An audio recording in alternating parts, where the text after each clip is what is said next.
All right. Oh, hey. Well, we're live, or we're There, recording anyway. there we go. It was still loading on my screen, so I wasn't trying to ignore everyone. Let's see. It's previewing. There we go. Okay.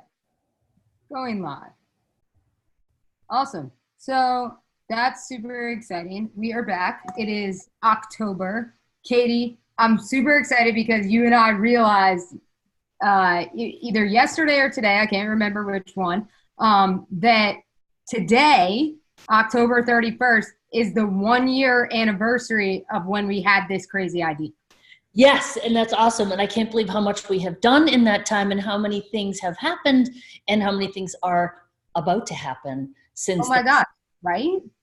It's crazy to me. Like, I remember vividly, my wife will kill me when she sees this, but I remember vividly standing in my driveway and Lynn had on a pineapple Halloween costume and she had dressed up the dog as a pineapple too. And Oh, I was like, I want to read more. And she's saying, I don't. And I was like, well, then I'm going to call someone who will read with me because I feel like I need to read more. And luckily you answered, and Between the Lines was born. And Katie, I gotta say, the last year I've had so much fun. amen to that. Oh my gosh. And I've read so much more than I have in any other year, without a doubt. This year I've read Yeah. more books than I ever have. And you know what I find too? I find myself wanting to read more too. Like Yes. in the past, I would see a book and I'd be like, "Oh, it looks kind of interesting," and then I'd like keep walking. Now I'm kind of like, when could we fit that in? That would be a Yes, good book. I'm like, I got a hole I got to fill. I need books, and now we're just keep looking for books, and we keep finding them. Yeah, Yeah, it's pretty it's cool. been pretty cool. Yeah. Well, happy anniversary, my Between the Lines Thank co-host. you. Happy So, anniversary to you.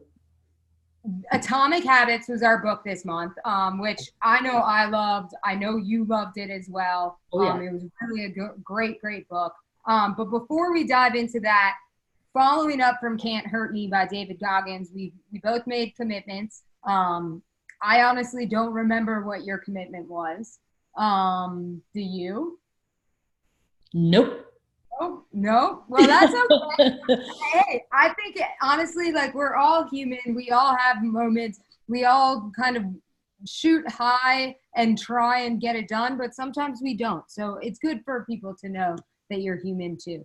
Mine, I remember what it was, but I didn't do it. Actually, I did part of it, which I Kind of think is did. good. Yeah.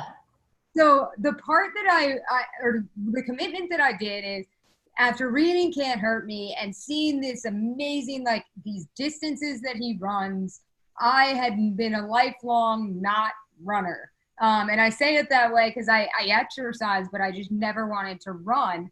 And so I committed to becoming a runner, and I was going to do it by manually tracking every time I ran. Yep. I won't say I didn't do it because over the last month, I've probably ran more miles than I had maybe in my life before that, Yep. or at least in like the last 5 years. And I have truly become a runner and kind of embraced the lifestyle of a runner. But I have not manually recorded it. And to me, what that shows is you just have to find the system that's going to work for you. Yep. Because what matters to me is the habit, not the system I use to reinforce You that. know what I find is funny is that you're talking about habits. Everything since reading Atomic Habits, everything is a habit. I can't even, it's like everything, when you have a hammer, everything looks like a nail. Everything's a habit. Everything is in the context of that book.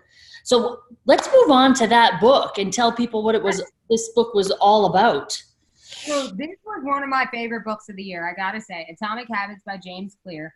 And the reason why I loved what he talked about is you read so many books, you hear from so many speakers about these amazing systems, these amazing accomplishments, and you kind of get, I don't know about you, I kind of get like this inferiority complex where I'm sort Well, of like, yeah. why do they do that and I can't?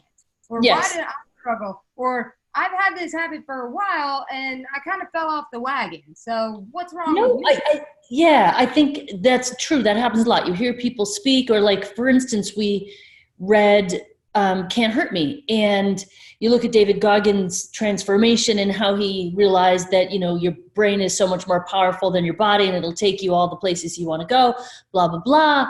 But when you really dig deep into his story, I stopped being able to relate to him a little bit because he had his turnaround because of just abject suffering. Now, listen, I've had my trials, but nothing like what this guy lived through. So therefore, my little brain drew a conclusion that unless I have that kind of suffering, I can't have that kind of achievement. And that's where we get the disconnect with a lot of these things. We see people, we hear their story, and we find it's almost like we search for a way to not relate to that so we can have an excuse to not achieve at the level that they're at. But that's a bunch of bullshit, because this book tells you exactly, you want to go David Goggins style? Fine. Start a habit. You want to run an ultra marathon? Okay, stand up off the couch. And that's, you know, it's one of the very small strategies that he puts out there. But I love how it's very, very basic. The whole book is broken into basically 5 sections, 6 if you include the advanced tactics. The fundamentals sort of tells you sort of what it's all about. And then he goes into the 4 laws. The first law, make it obvious. Second law, make it attractive. Third law, make it easy. Fourth, make it satisfying. And then he goes on to advanced tactics. And then each section of the book goes into deep, deep dives into all of those. And I personally, I'm not in a place in my life where I'm trying to add new habits. Like I've got a good fitness habit and I've got good, you know, I guess I could probably add something, but like I'm trying to break habits and I'm like, I don't know if this is going to be for me. And of course, he talks about how to break habits the same way by applying the opposite of these laws, which is pretty brilliant. Which is, no, I thought so too. I thought it was hands down super brilliant, but I loved how, like, cause it's easy. Like you and I are both kind of fitness fanatics, for an example, but any sort of industry theory that you guys are trying to work on, using fitness as the example, you know, if I get sick tomorrow and I miss 3 days of the gym, I go back and it sucks. And that's normally the way breaking a habit goes back. And so what he said, and I was trying to find the exact line, but he said something to the effect of, it's not what happens when you break the habit, it's what happens after that. Mm-hmm. And so he said everyone can afford to miss 1 day. They just can't afford to miss 3 days or 5 days or 7 days. And honestly, what I thought was so like relevant and resonated with me about that is I think that's a mindset thing that we all fall into of, I've had too many days off. I can't get back to where I was. No, that's a bunch of garbage. Yeah. And getting right back and treating each, and that's why atomic, like he's talking about teeny, tiny little choices that you make. Just make the next best choice. Just make the next best choice, whatever it is that you're trying to do or turn around. So you took 7 days off. Okay. Yeah. Go now. Don't go tomorrow morning. Go now. Or go do, 3 burpees right now, or do whatever it is. And here we go with that's the wrong door. Tell everybody that I'm filming. I tell them all that it's live. And then I thought it was a trick-or-treater that was like really. Come on, anyway. She got it though. She's a good little doobie. So no, I totally agree. Like these teeny, it's almost like the compound effect back into habits too. These all overlap for sure. And I think that's what we found all year long too, is like all of it weaves together. So give me your major takeaway from Atomic Habits. Well, there's definitely more than one. And right now I'm just actually calling up my blog because I did a post about this very book and it's not coming up. So there were a few quotes that why don't you tell me yours while I pull this blog up? So I loved this point of how he identifies essentially how our brain thinks of or creates habits. And this kind of 4-step process that we go through of having some sort of cue, then having our brain having some sort of craving based on that cue. Oh, yeah. Oh, yes. Yep. That dictating our response, which then dictates our reward. and he ties this all to the point of, look, if you go out and you say, I want to go for a run, or I want to run a 5K, then once you hit that goal and you hit that 5K and you achieve that 5K, what's going to keep you running? And so I thought this was so Stop powerful. right there. Just stop right there just for a second. Everybody needs to hear this part, because this is where, like, how many of us have lost weight or hit a number, you know, a goal in your business or whatever, and then you just undo it. You pretty much just undo it. So what happens next is really, no, really and I think that's what was so powerful with me is, you know, in this goal setting season that we're in too, we're kind of taught to have these finite outcomes that we chase, or these results that we chase, except nobody talks about what happens once you hit that result.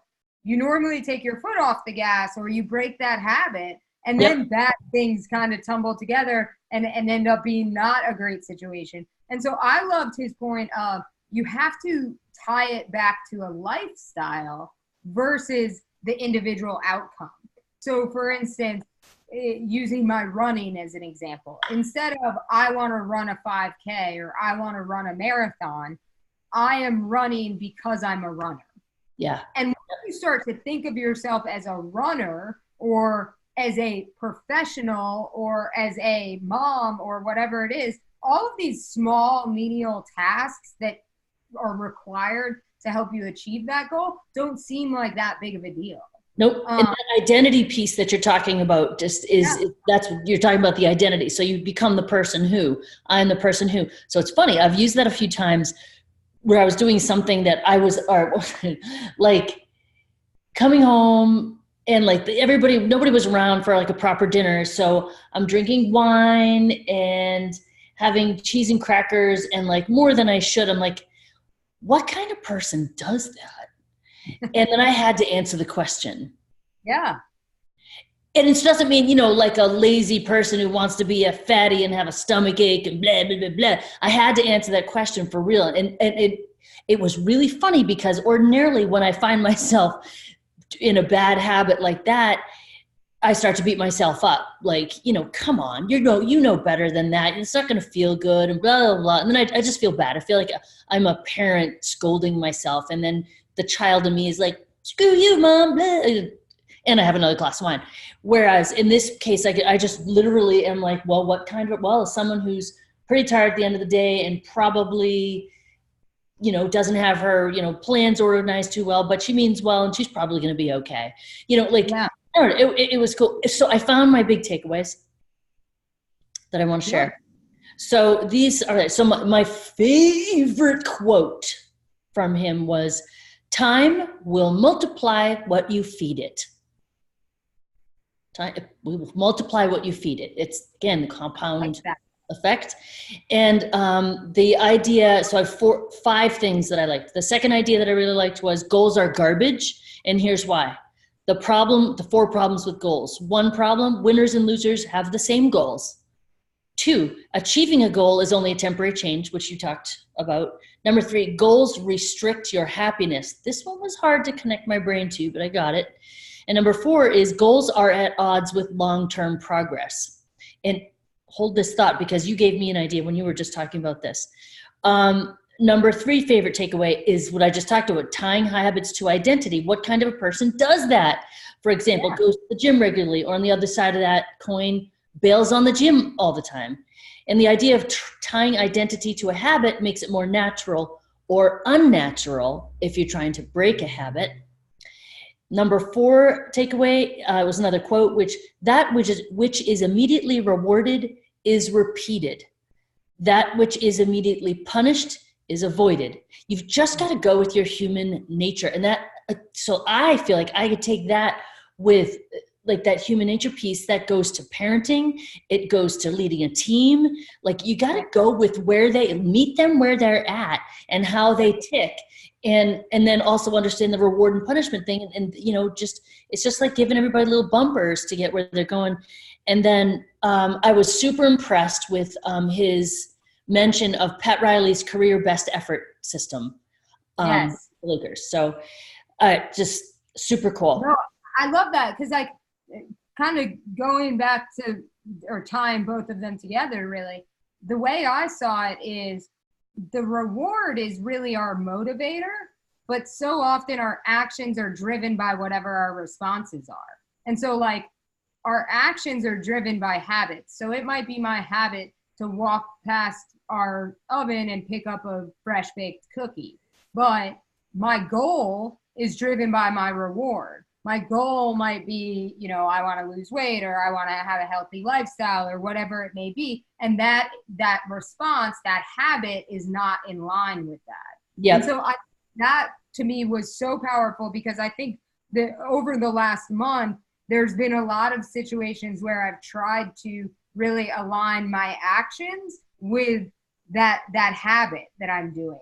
And I've noticed some bad habits I've had, and I've multiplied some good habits I've had. But I think that's so important because oftentimes we'll talk about habits like, oh, I just want to add and create more habits. And I like what you said is you're not really at the point in your life where you're trying to create a bunch of habits, but you are trying to break some. Many of our habits, as he points out, are created by observing others. You know, I watch my kids do things that I've done, and respond in ways that I know I would respond because they've seen me do it. And things like that. We pick up different, you know, language things from people we spend time with. So all of that was super powerful when I was thinking, how do I actually drive? Hey, Mark. Yeah, hey, Mark. And there he goes.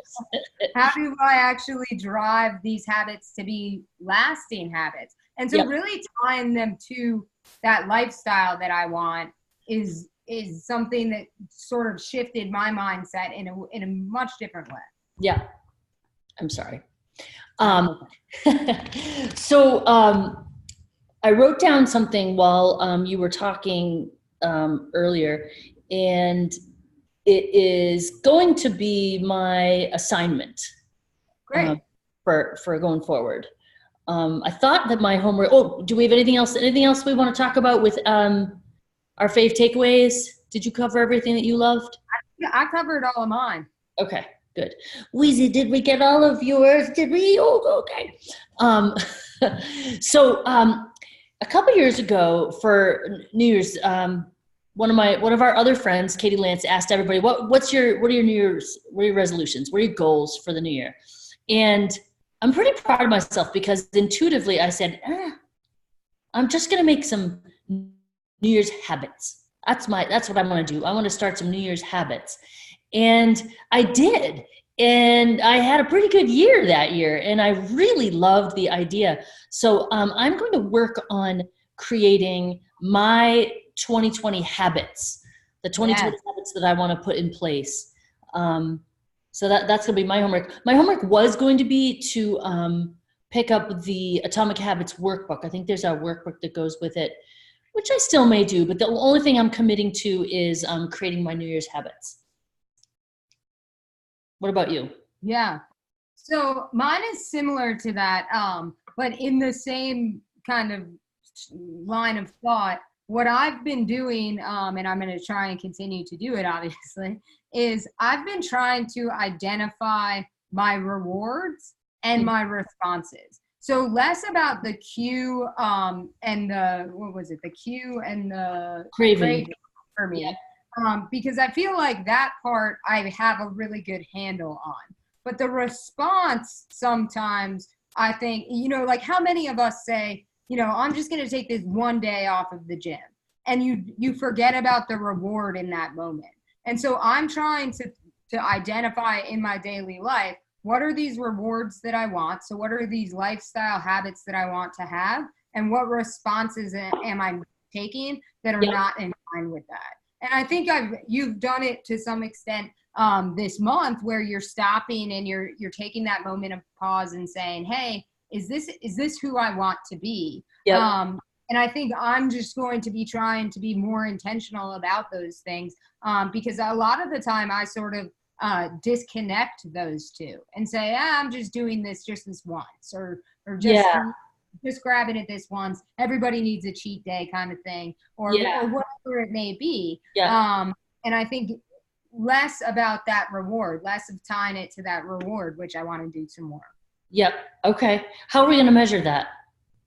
Well, that's a good question. So a lot of it, how I'm measuring that is how I'm shifting some of my habits. So over the last, since we did our last call, I had just started keto right before our last call. Yep. And in the last month, I've lost 10 pounds. Damn, girl. I know, which is awesome. I'm excited about that, but less about the number. I've kind of put that number out of my mind and thought I really want to live a healthy lifestyle. And so one of the ways I've done that with keto, which has been interesting, is I'll look at the nutrition facts and I'll look at, the carbs that are in there, the sugars that are in there, and I can allot myself a certain amount each day. And I'll say, is this one worth it? Yeah. Or do I want to save this for this that I know I want to do? And so it's allowed me to be much more intentional about my thinking, which I think has driven the results and built the habit, because, my wife and I are both doing this, and I think we both are viewing it much more so as a lifestyle than a diet. Yep. Cool. Which is cool. That's awesome. So, all right. What are we reading next month? The next book I have, so I first really got to know and learn about Marie Forleo, who is kind of a coach marketing expert at Curator last year from Jimmy Mackin.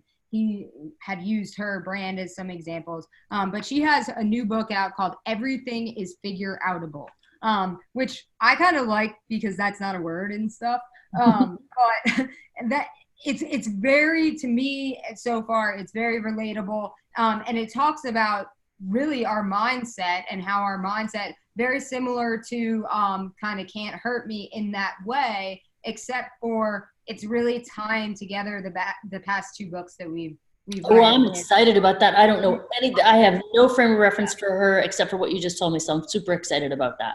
Yeah, it's definitely, in reading it, a little bit of it so far, I think it really speaks both of our languages. So I'm really excited. And then Katie, what are we going to do in December? I am so excited about this. Okay, Wheezy, have you heard? We're going to do a lightning round of all the books that we've read all year. So we're going to do 11 books. Bang, bang, bang, bang, bang. And so if you missed any of them, or if you're looking for what's my 2020 reading list going to be like, we got you. Also, we're going to be telling you about what's coming down the pike, because you can't think that Alyssa and I can hang out for this long and something cool doesn't come out of it. So we'll have news, we'll have lots of book info, and we don't know when that is, but we will let you know. Yes, we will definitely let you guys know. That's going to be a super special episode. We're super excited about it. As a reminder, if you want to see any of our past episodes, we do put them all up on iTunes or any of your favorite podcast streaming services, as well as up on YouTube and our Facebook page, so you can always find them. But we will be back in November talking about Everything is Figure Outable. We will be nailing all of these books in December, and then we'll be back in January with another new book for year number 2, which is so exciting. So happy anniversary again, Katie. I'm super excited. This year has been the best year ever. And I know that we're just getting started, right? Exactly. Absolutely. Absolutely. But thanks so much, guys. We'll see you soon. Bye, guys.